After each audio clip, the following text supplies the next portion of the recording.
Amma guyyaan fayyinaa waan nutti dhiyaateef yeroon kun yeroo itti ribaa dammaquun isinirra jiru ta'uusaa beekaa. Halkanichis sokkee guyyichis dhiyaateera.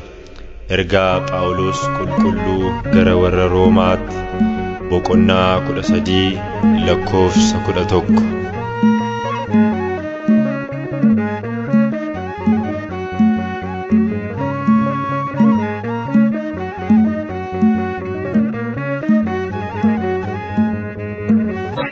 Irreeba kana moota dukkaana kana keessa ijoollee sawaammata fedhii Waaqayyoo maali jennee utuu gaafannee akka nurra darbuufi jireenyi gooftaan qabne.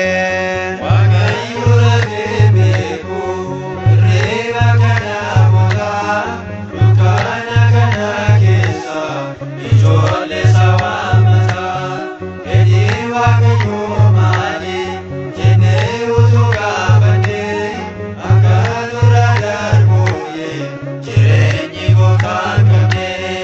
Waaqayyo rafee beeku irreeba kana moota dukkaana kana keessa ijoollee sawaammata fedhii Waaqayyoo maali jennee utuu gaafannee akka nurra darbuufi jireenyi gooftaan qabne.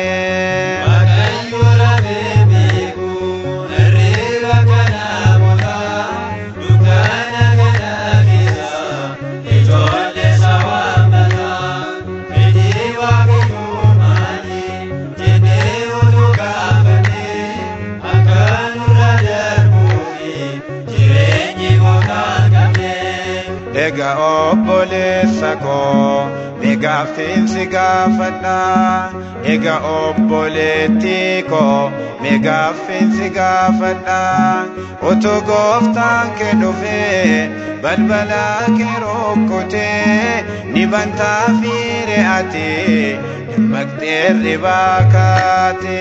Waaqayyo rafee beeku irreeba kana moota dukkaana kana keessa ijoollee sawaammata fedhii Waaqayyoo maali jennee utuu gaafannee akka nurra darbuufi jireenyi gooftaan qabne.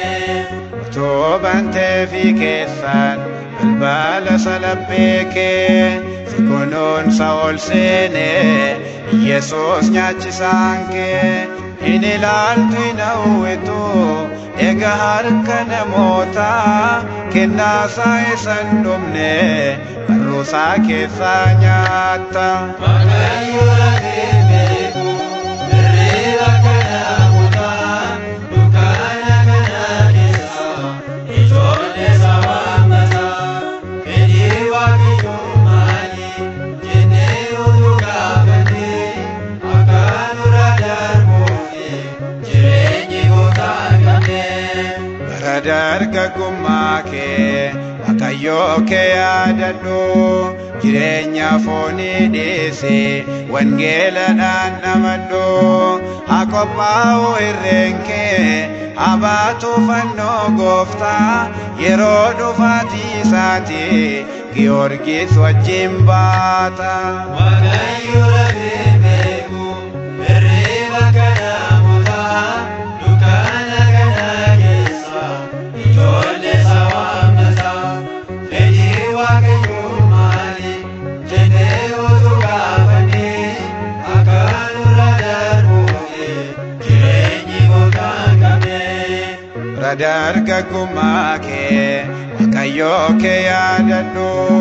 Jireenya foonii dhiisii wangeeladhaan dhamadhu. Haa qophaa'u irreen kee haa baatu fannoo gooftaa yeroo dhufaatii isaati Kiristoos wajjin baata. Waaqayyo rafee beeku irreeba kana moota dukkaana kana keessa ijoollee sawaammata fedhii Waaqayyoo maali jennee utuu gaafannee akka nurra darbuufi